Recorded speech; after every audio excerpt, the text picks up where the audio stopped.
प्रधानमंत्री जी हमारे बीच, हार्दिक अभिनंदन, स्वागत, गर्व का क्षण, उल्लास का क्षण, हर्ष का क्षण, आनंद का क्षण। अब माननीय रेल, संचार, इलेक्ट्रॉनिक्स और सूचना प्रौद्योगिकी मंत्री श्री अश्विनी वैष्णव जी से अनुरोध है, माननीय प्रधानमंत्री जी का शॉल से स्वागत करें।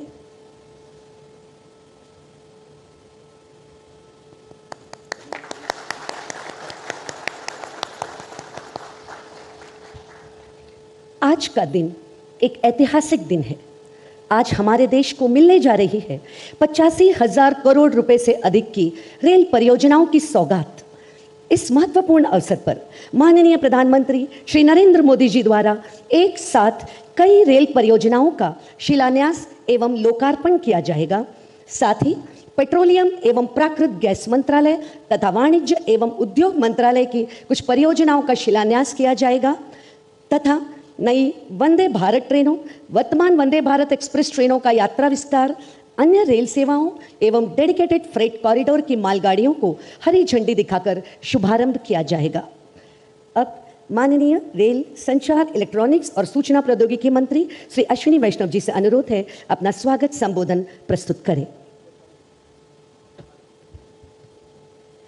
परम आदरणीय प्रधानमंत्री श्री नरेंद्र मोदी जी, माननीय राज्यपाल महोदय, माननीय मुख्यमंत्री महोदय, माननीय मंत्रीगण, सांसदगण, विधायकगण, देश भर में 760 से अधिक स्थानों पर जुड़े करीब 9 लाख महानुभाव, आप सभी का इस विकास महोत्सव में स्वागत है। प्रधानमंत्री श्री नरेंद्र मोदी जी ने रेलवे को भारत की विकास यात्रा का माध्यम बनाया है। आज का यह विकास पर्व प्रधानमंत्री जी की इस बड़ी सोच का साक्षी है। कुछ उदाहरण प्रस्तुत करता हूं। डेडिकेटेड फ्रेट कॉरिडोर की कल्पना 2004 में हुई थी। 2004 से 2014 लंबा काल था, 10 साल का। इस महत्वपूर्ण प्रोजेक्ट का 1 किलोमीटर भी पूरा नहीं हो पाया 2004 से 2014। 2014 में प्रधानमंत्री श्री नरेंद्र मोदी जी ने देश की जिम्मेदारी संभाली। देश की जिम्मेदारी संभालते ही फ्रेट कॉरिडोर पर फोकस किया, काम में तेजी आई और देखते ही देखते ये प्रोजेक्ट जमीन पर दिखने लगा। 2014 से 2024 के इन 10 वर्षों में, देखिए वो भी 10 वर्ष थे, ये भी 10 वर्ष, इन 10 वर्षों में प्रधानमंत्री श्री नरेंद्र मोदी जी ने 2,500 किलोमीटर का फ्रेट कॉरिडोर बनाया। फर्क साफ है, 2004 से 2014 0 किलोमीटर, 0 किलोमीटर, 2014 से 2024 2,500 किलोमीटर से ज्यादा। आज प्रतिदिन 300 से अधिक गाड़ियां इस फ्रेट कॉरिडोर पे चल रही है और उसका लाभ पूरे देश को मिल रहा है। उत्तर भारत के सभी राज्य, चाहे पंजाब हो, हरियाणा हो, जम्मू कश्मीर हो, हिमाचल हो, उत्तर प्रदेश हो, उत्तराखंड हो, इन सबको आज, राजस्थान हो, इन सबको आज पश्चिमी तट के सी पोर्ट से, समुद्री बंदरगाहों से सीमलेस कनेक्टिविटी मिली है। विकसित भारत की कल्पना में टेक्नोलॉजी का बड़ा महत्व है। मैं दूसरा उदाहरण दूंगा।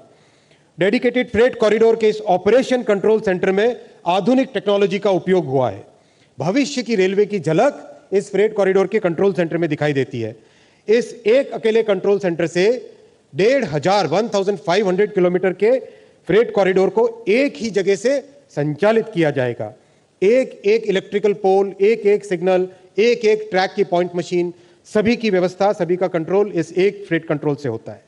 मैं तीसरा उदाहरण दूंगा टेक्नोलॉजी का और प्रधानमंत्री जी की विराट सोच का, डिजिटली कंट्रोल्ड स्टेशन।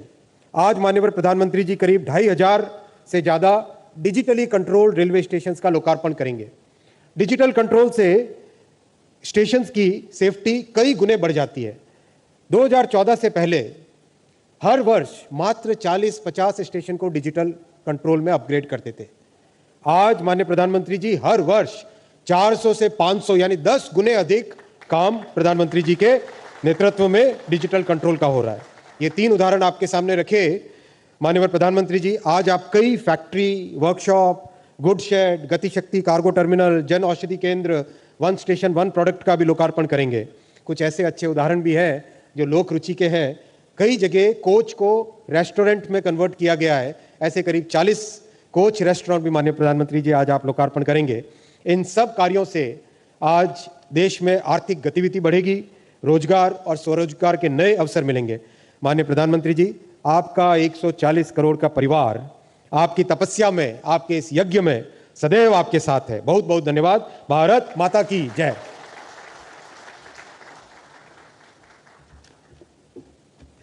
धन्यवाद आदरणीय रेल मंत्री महोदय। मान्यवर, आज माननीय प्रधानमंत्री श्री नरेंद्र मोदी जी के कर कमलों द्वारा कई महत्वपूर्ण परियोजनाओं का राष्ट्र को समर्पण एवं शिलान्यास होने जा रहा है। अब हमारा माननीय प्रधानमंत्री श्री नरेंद्र मोदी जी से विनम्र निवेदन है कि अपने कर कमलों से रिमोट का बटन दबाकर पट्टिकाओं का अनावरण कर विकास परियोजनाओं का शिलान्यास एवं लोकार्पण करें।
धन्यवाद माननीय प्रधानमंत्री महोदय। अब प्रस्तुत है आज के समारोह में लोकार्पित एवं शिलान्यास की गई महत्वपूर्ण परियोजनाओं के बारे में जानकारी दर्शाती हुई एक लघु फिल्म। आज तेजी से बदल रहा है भारत। वर्ष 2047 तक विकसित भारत के मिशन को पूरा करने के लिए बीते 10 वर्षों से रखी जा रही है मजबूत भारत की नींव। और यह सब संभव हुआ है देश के यशस्वी प्रधानमंत्री श्री नरेंद्र मोदी जी की दूरदर्शी विजन के कारण। वर्ष 2014 के बाद से मोदी सरकार द्वारा देश की बुनियादी ढांचे के विकास में अभूतपूर्व निवेश किया गया है और देश के हर हिस्से में किया गया है अत्याधुनिक इंफ्रास्ट्रक्चर का निर्माण। पिछले 10 वर्षों में किया गया है भारतीय रेल की विकास परियोजनाओं में 12 लाख करोड़ रुपए से अधिक का रिकॉर्ड निवेश। भारतीय रेलवे आज एक बहुत बड़े ट्रांसफॉर्मेशन के दौर से गुजर रही है। इस दशक के अंत तक भारतीय रेलवे का पूरी तरह कायाकल्प होने जा रहा है। इसी क्रम में प्रधानमंत्री जी द्वारा आज देशवासियों को दी जा रही है 85,000 करोड़ रुपए से अधिक की रेल परियोजनाओं की सौगात। जिन रेल परियोजनाओं का आज शिलान्यास और राष्ट्र को समर्पण किया जा रहा है उनमें शामिल है नई rail line, multi tracking, electrification, cargo terminal और डेडिकेटेड फ्रेट कॉरिडोर से जुड़ी परियोजनाएं। प्रधानमंत्री जी आज 10 नई वंदे भारत, 4 वंदे भारत ट्रेनों का विस्तार, 2 नई पैसेंजर ट्रेन एवं 6 राज्यों के डीएफसी पर चलने वाली विशेष मालगाड़ियों का कर रहे हैं हरी झंडी दिखाकर शुभारंभ। इनके संचालन से देशवासियों को मिलेगा तेज और आरामदायक सफर का अनुभव एवं माल ढुलाई को मिलेगी अभूतपूर्व गति। माननीय प्रधानमंत्री जी आज राष्ट्र को समर्पित कर रहे हैं डेडिकेटेड फ्रेट कॉरिडोर का new Makarpura new Gholvad section और न्यू खुर्जा सानेहवाल सेक्शन। साथ ही कर रहे हैं वेस्टर्न डेडिकेटेड फ्रेट कॉरिडोर के ऑपरेशन कंट्रोल सेंटर का लोकार्पण। प्रधानमंत्री जी के मार्गदर्शन में बीते वर्षों में देश में 2500 किलोमीटर से अधिक डेडिकेटेड फ्रेट कॉरिडोर का निर्माण किया जा चुका है और आज यह बन चुके हैं देश की समृद्धि के कॉरिडोर। इसके साथ ही आज हो रहा है गति Shakti multi modal cargo terminal, digital control स्टेशनों, लोको शेड्स और गुड्स शेड्स का राष्ट्र को समर्पण एवं 19 रेलवे वर्कशॉप, लोको शेड्स, पिट लाइन्स, कोचिंग डिपो के साथ फलटन बारामती नई रेल लाइन एवं 9 इलेक्ट्रिक ट्रैक्शन प्रणाली के अपग्रेडेशन का शिलान्यास। आज देश के विभिन्न हिस्सों में नई रेल लाइनों एवं दोहरीकरण, रेल मार्गों के विद्युतीकरण, रेल मार्गों में स्वचालित सिग्नलिंग प्रणाली की स्थापना का भी राष्ट्र को समर्पण हो रहा है और सौर ऊर्जा से संचालित स्टेशनों का भी किया जा रहा है राष्ट्र को समर्पण। इसके साथ ही माननीय प्रधानमंत्री जी आज कर रहे हैं रेलवे स्टेशनों पर स्थापित जन औषधि केंद्रों एवं one station one product stall का राष्ट्र को समर्पण। जन औषधि केंद्रों पर जहां यात्रियों और स्थानीय निवासियों को किफायती दरों पर दवाएं उपलब्ध होंगी, वहीं ओएसओपी स्टॉल्स पर स्थानीय उत्पादों की बिक्री की जाएगी जिससे स्थानीय शिल्पकारों एवं व्यापारियों को मिलेगा प्रोत्साहन। प्रधानमंत्री जी देश के विभिन्न शहरों में रेल कोच रेस्टोरेंट को कर रहे हैं राष्ट्र को समर्पित, जहां रेल यात्री और स्थानीय लोग लजीज व्यंजनों का उठा सकेंगे आनंद। पूरे देश के सर्वांगीण विकास का जो महाअभियान माननीय प्रधानमंत्री जी चला रहे हैं उसमें ये रेल परियोजनाएं मील का पत्थर साबित होंगी। इन परियोजनाओं से सिद्ध होता है विकसित भारत के लिए मोदी सरकार का संकल्प, यानी मोदी सरकार की गारंटी।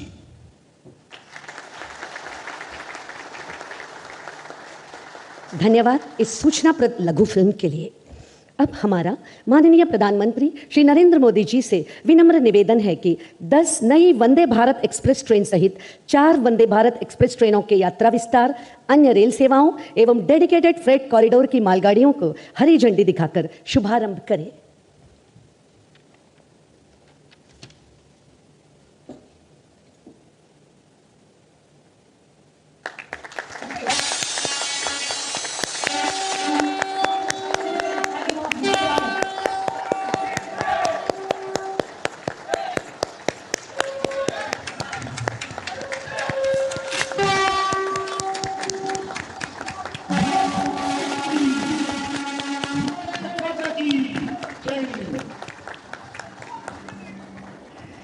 धन्यवाद माननीय प्रधानमंत्री जी। और अब वह महत्वपूर्ण क्षण आ गया है जब माननीय प्रधानमंत्री श्री नरेंद्र मोदी जी अपने आशीर्वचनों से हम सभी का मार्गदर्शन करेंगे। माननीय प्रधानमंत्री महोदय से विनम्र अनुरोध है, अपने बहुमूल्य संबोधन से हमें अनुग्रहित करें। गुजरात के गवर्नर आचार्य श्री देवव्रत जी, गुजरात के लोकप्रिय मुख्यमंत्री श्रीमान भूपेंद्र भाई पटेल, कैबिनेट में मेरे साथी रेल मंत्री श्री अश्विनी वैष्णव जी, संसद में मेरे सहयोगी और गुजरात प्रदेश भारतीय जनता पार्टी के अध्यक्ष श्रीमान CR पाटिल और देश के कोने कोने से जुड़े सभी गवर्नर श्री, आदरणीय मुख्यमंत्रीगण, सांसदगण, विधायकगण, मंत्रीगण, और मैं स्क्रीन पर देख रहा हूं मेरे सामने 700 से ज्यादा स्थान पर वहां के सांसद के नेतृत्व में, वहां के मंत्री के नेतृत्व में लाखों लोग आज इस कार्यक्रम में जुड़े हैं। शायद रेलवे के इतिहास में एक साथ हिंदुस्तान के हर कोने में इतना बड़ा कार्यक्रम कभी नहीं हुआ होगा।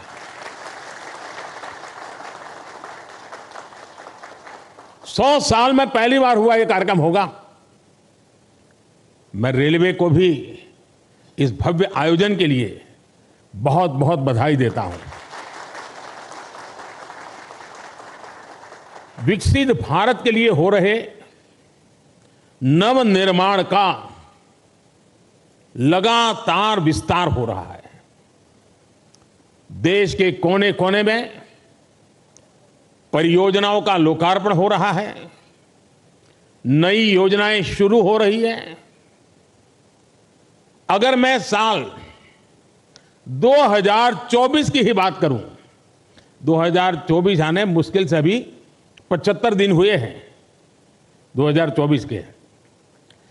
इन करीब करीब 75 दिन में 11 लाख करोड़ रुपए से ज्यादा की परियोजनाओं का लोकार्पण और शिलान्यास हो चुका है। और अगर मैं पिछले 10-12 दिन की बात करूं, पिछले 10-12 दिन में ही 7 लाख करोड़ रुपए से ज्यादा की परियोजनाओं का लोकार्पण और शिलान्यास हुआ है। आज भी विकसित भारत की दिशा में देश ने एक बहुत बड़ा कदम उठाया। इस कार्यक्रम में अब यहां 1 लाख करोड़ रुपए से ज्यादा की परियोजनाओं का और लोकार्पण और शिलान्यास हुआ है। और आप देखिए, आज 85,000 करोड़ रुपए, 85,000 करोड़ रुपए से अधिक से सिर्फ और सिर्फ रेलवे के प्रोजेक्ट देश को मिले हैं। और इसके उपरांत समय का अभाव रहता है मुझे, विकास में मैं गति को धीमी नहीं होने देना चाहता, और इसलिए आज रेलवे के ही कार्यक्रम में एक और कार्यक्रम जुड़ गया है पेट्रोलियम वालों का। और दहेज में, गुजरात में दहेज में 20,000 करोड़ रुपए से अधिक की लागत से बनने वाले पेट्रोकेमिकल परिसर का भी शिलान्यास हुआ है। और ये प्रोजेक्ट हाइड्रोजन उत्पादन के साथ साथ देश में पॉलीप्रोपिलीन की डिमांड को पूरा करने में अहम भूमिका निभाने वाला है। आज ही गुजरात और महाराष्ट्र में एकता मॉल्स का भी शिलान्यास हुआ है। ये एकता मॉल्स भारत के समृद्ध कुटीर उद्योग, हमारे हस्तशिल्प, हमारा वोकल फॉर लोकल का जो मिशन है, उसको देश के कोने कोने तक ले जाने में सहायक होगा और उसमें एक भारत श्रेष्ठ भारत की नींव को भी मजबूत होते हम देखेंगे। मैं इन परियोजनाओं के लिए देशवासियों को बधाई देता हूं और मैं मेरे नौजवान साथियों से कहना चाहता हूं, भारत एक युवा देश है, बहुत बड़ी तादाद में युवा रहते हैं देश में। मैं खास तौर पर मेरे युवा साथियों से कहना चाहता हूं, आज जो लोकार्पण हुआ है वो आपके वर्तमान के लिए है और आज जो शिलान्यास हुआ है वो आपके उज्जवल भविष्य की गारंटी लेकर के आया है। साथियों, आजादी के बाद की सरकारों ने राजनीतिक स्वार्थ को जिस तरह प्राथमिकता दी और उसकी बहुत बड़ी शिकार भारतीय रेल रही है।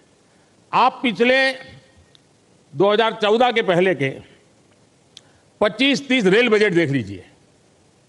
रेल मंत्री देश की पार्लियामेंट में क्या बोलते थे? हमारी फलानी ट्रेन का वहां स्टॉपेज दे देंगे, वहां हम डिब्बे 6 है तो 8 कर देंगे। यानी रेलवे, और मैं देख रहा था पार्लियामेंट में भी धप धप तालियां बजती थी। यानी यही सोच रही थी कि स्टॉपेज मिला कि नहीं मिला, ट्रेन वहां तक आती है, मेरे स्टेशन तक आगे बढ़ी कि नहीं बढ़ी। देखिए 21वीं सदी में यही सोच रही होती तो देश का क्या होता। और मैंने पहला काम किया, रेल को अलग बजट से निकाल करके भारत सरकार के बजट में डाल दिया और उसके कारण आज भारत सरकार के बजट के पैसे रेलवे के विकास के लिए लगने लगे। पिछले दिनों देखा है इन दशकों में समय की पाबंदी, आपने हालत देखा है। ट्रेन पर मेन लोग ये नहीं देखने जाते थे किस प्लेटफॉर्म पर कौन सी ट्रेन है, लोग ये देखते कितनी लेट है। यही कार्यक्रम है घर से, क्योंकि उस समय मोबाइल तो था नहीं, स्टेशन पे जाकर के देखना कि भाई कितनी लेट है। रिश्तेदारों को कहते भाई रुके रहो, पता नहीं ट्रेन कब आएगी, वरना घर वापस जाकर के फिर आएंगे। ये रहता था। स्वच्छता की समस्या, सुरक्षा, सहूलियत, हर चीज पैसेंजर के नसीब पर छोड़ दी गई थी। 2014 में देश में आज से 10 साल पहले नॉर्थ ईस्ट के 6 राज्यों ऐसे थे जहां की राजधानी हमारे देश की रेलवे से नहीं जुड़ी थी। 2014 में देश में 10,000 से ज्यादा ऐसे रेल फाटक थे, 10,000 से ज्यादा, जहां कोई व्यक्ति नहीं था, लगातार एक्सीडेंट होते थे और उसके कारण हमारे होनहार बच्चों को, नौजवानों को हमें खोना पड़ता था। 2014 में देश में सिर्फ 35% रेल लाइनों का इलेक्ट्रिफिकेशन हुआ था। पहले की सरकारों के लिए रेल लाइनों का दोहरीकरण भी उनकी प्राथमिकता में ही नहीं था। इस परिस्थिति में हर पल कौन मुसीबतें झेल रहा था, कौन परेशानियों में पीसा जाता था? हमारे देश का सामान्य मानवी, मध्यम वर्ग का परिवार, भारत का छोटा किसान, भारत के छोटे उद्यमी। आप याद करिए, रेलवे रिजर्वेशन, उसकी भी क्या हाल था। लंबी लंबी लाइनें, दलाली, कमीशन, घंटों का इंतजार। लोगों ने भी सोच लिया था कि अब ये हालत कभी नहीं, सबने माना था भाई रेलवे बस ऐसी है, मुसीबत है, चलो 2-4 घंटे सफर करनी है, कर लेंगे, चिल्लाओ मत। यही जिंदगी हो गई थी। और मैंने तो मेरी जिंदगी ही रेल की पटरी पर शुरू की है, इन्हें मुझे भली भांति है रेल का क्या हाल था। साथियों, भारतीय रेल को उस नर्क जैसी स्थिति से बाहर निकालने के लिए जो इच्छा शक्ति चाहिए थी, वो इच्छा शक्ति हमारी सरकार ने दिखाई है। अब रेलवे का विकास सरकार की सर्वोच्च प्राथमिकताओं में से एक है। हमने 10 वर्षों में औसत रेल बजट को 2014 से पहले की तुलना में 6 गुना ज्यादा बढ़ाया है। और मैं आज देश को यह गारंटी दे रहा हूं कि अगले 5 साल में वो भारतीय रेल का ऐसा कायाकल्प होते देखेंगे जिसकी उन्होंने कल्पना भी नहीं की होगी। आज का ये दिन इसी इच्छा शक्ति का जीता जागता सबूत है। देश का नौजवान तय करेगा उसको कैसा देश चाहिए, कैसी रेल चाहिए। ये 10 साल का काम अभी तो ट्रेलर है, मुझे तो और आगे जाना है। आज गुजरात, महाराष्ट्र, यूपी, उत्तराखंड, कर्नाटक, तमिलनाडु, दिल्ली, एमपी, तेलंगाना, आंध्र प्रदेश, बिहार, झारखंड, पश्चिम बंगाल, उड़ीसा, इतने राज्यों में वंदे भारत ट्रेनें मिल चुकी है जी। और इसी के साथ ही देश में वंदे भारत ट्रेन की सेवाओं का शतक भी लग गया है। वंदे भारत ट्रेनों का नेटवर्क अब देश के 250 से अधिक जिलों तक पहुंच चुका है। जन भावनाओं का सम्मान करते हुए सरकार वंदे भारत ट्रेनों का रूट भी लगातार बढ़ा रही है। अहमदाबाद जामनगर वंदे भारत ट्रेन अब द्वारिका तक जाएगी। और मैं तो अभी द्वारिका में जाकर के डुबकी लगा के आया हूं। अजमेर, दिल्ली, सराय रोहिल्ला वंदे भारत एक्सप्रेस अब चंडीगढ़ तक जाएगी। गोरखपुर लखनऊ वंदे भारत एक्सप्रेस अब प्रयागराज तक जाएगी। और इस बार तो कुंभ का मेला होने वाला है तो उसका महत्व और बढ़ जाएगा। तिरुवनंतपुरम कासरगोड वंदे भारत एक्सप्रेस मंगलुरु तक विस्तार किया गया है। साथियों, हम दुनिया भर में कहीं भी देखें, जो देश समृद्ध हुए, औद्योगिक रूप से सक्षम हुए, उनमें रेलवे की बहुत बड़ी भूमिका रही है। इसलिए रेलवे का कायाकल्प भी विकसित भारत की गारंटी है। आज रेलवे में अभूतपूर्व गति से रिफॉर्म हो रहे हैं। तेज गति से नए रेलवे ट्रैक्स का निर्माण, 1300 से ज्यादा रेलवे स्टेशनों का आधुनिकीकरण, वंदे भारत, नमो भारत, अमृत भारत जैसी नेक्स्ट जनरेशन ट्रेन, आधुनिक रेलवे इंजन और कोच फैक्ट्रियां, ये सब 21वीं सदी की भारतीय रेल की तस्वीर बदल रही है। साथियों, गति शक्ति कार्गो टर्मिनल पॉलिसी के तहत कार्गो टर्मिनल के निर्माण में गति लाई जा रही है। इससे कार्गो टर्मिनल बनने की गति तेज हुई है। लैंड लीजिंग पॉलिसी को और सरल किया गया है। लैंड लीजिंग प्रक्रिया को भी ऑनलाइन किया है। इससे काम में पारदर्शिता आई है। देश के ट्रांसपोर्टेशन सेक्टर को मजबूती देने के लिए रेलवे मंत्रालय के तहत गति शक्ति विश्वविद्यालय की स्थापना भी की गई है। हम निरंतर भारतीय रेल को आधुनिक बनाने और देश के कोने कोने को रेल से जुड़ने में जुटे हुए हैं। हम रेलवे से, नेटवर्क से मानव रहित फाटक समाप्त करके ऑटोमेटिक सिग्नलिंग सिस्टम लगा रहे हैं। हम रेलवे के 100% इलेक्ट्रिफिकेशन की तरफ बढ़ रहे हैं। हम सौर ऊर्जा से चलने वाले स्टेशन बना रहे हैं। हम स्टेशन पर सस्ती दवा वाले जन औषधि केंद्र बना रहे हैं। और साथियों, ये ट्रेनें, ये पटरियां, ये स्टेशन ही नहीं बन रहे, बल्कि इनसे मेड इन इंडिया का एक पूरा इकोसिस्टम बन रहा है। देश में बने लोकोमोटिव हो या ट्रेन के डिब्बे हो, भारत से Sri Lanka, Mozambique, Senegal, Myanmar, Sudan जैसे देशों तक हमारे ये प्रोडक्ट एक्सपोर्ट किए जा रहे हैं। भारत में बनी सेमी हाई स्पीड ट्रेनों की डिमांड दुनिया में बढ़ेगी तो कितने ही नए कारखाने यहां लगेंगे।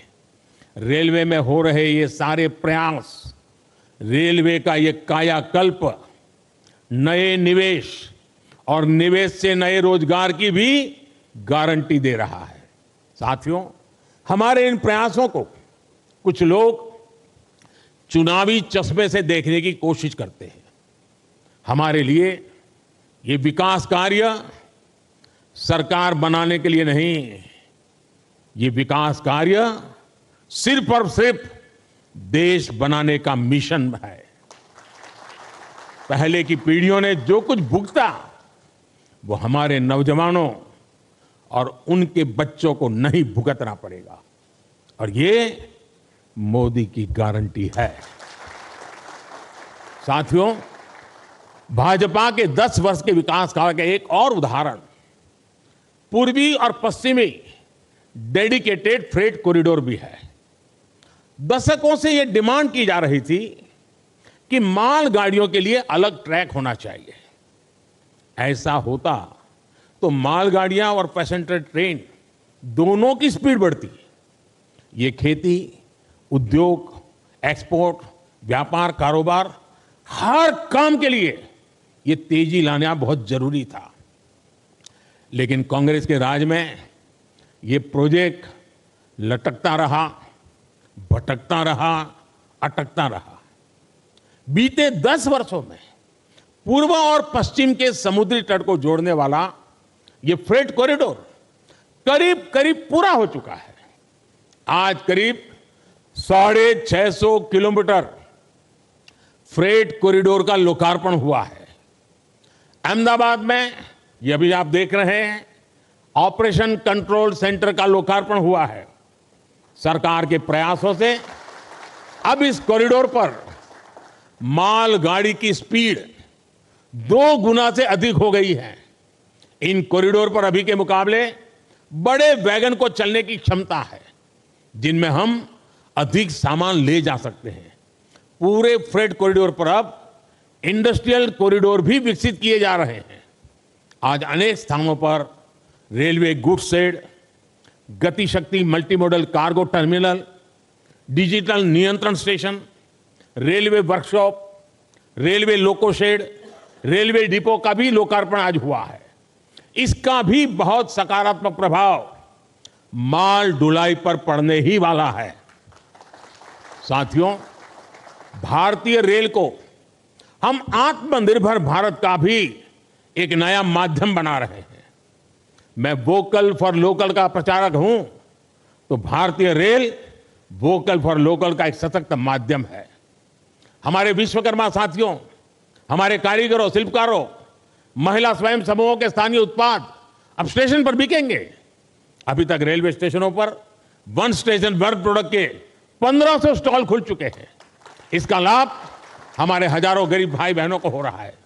साथियों, मुझे खुशी है कि भारतीय रेलवे आज विरासत भी विकास भी इस मंत्र को साकार करते हुए क्षेत्रीय संस्कृति और आस्था से जुड़े पर्यटन को भी बढ़ावा दे रही है। आज देश में रामायण सर्किट, गुरु कृपा सर्किट, जैन यात्रा पर भारत गौरव ट्रेनें चल रही है। यही नहीं, आस्था स्पेशल ट्रेन तो देश के कोने से श्री राम भक्तों को अयोध्या तक ले जा रही है। अब तक करीब 350 आस्था ट्रेनें चली हैं और इनके माध्यम से 4.5 लाख से ज्यादा श्रद्धालुओं ने अयोध्या में रामलला के दर्शन किए। साथियों, भारतीय रेल आधुनिकता की रफ्तार पर ऐसे ही तेजी से आगे बढ़ती रहेगी और ये मोदी की गारंटी है। सभी देशवासियों के सहयोग से विकास का ये उत्सव भी निरंतर जारी रहेगा। एक बार फिर मैं सभी मुख्यमंत्रियों का, गवर्नर जी का और इन 700 से अधिक स्थान पर जो इतनी बड़ी तादाद में लोग खड़े बैठे हैं, कार्यक्रम में आए हैं, और सुबह 9, साढ़े 9 बजे ये कार्यक्रम करना कोई सरल काम नहीं है। लेकिन देश का जनमानस विकास के साथ जुड़ गया है और इसीलिए ये नजारा देखने को मिल रहा है। जो इतनी बड़ी तादाद में आज आए हैं, इस कार्यक्रम में शरीक हुए, 700 से अधिक जिलों में ये विकास की एक नई लहर उनको अनुभव हो रही है। मैं आप सबका बहुत बहुत धन्यवाद करता हूं और मैं आप सबकी विदाई लेता हूं। नमस्कार।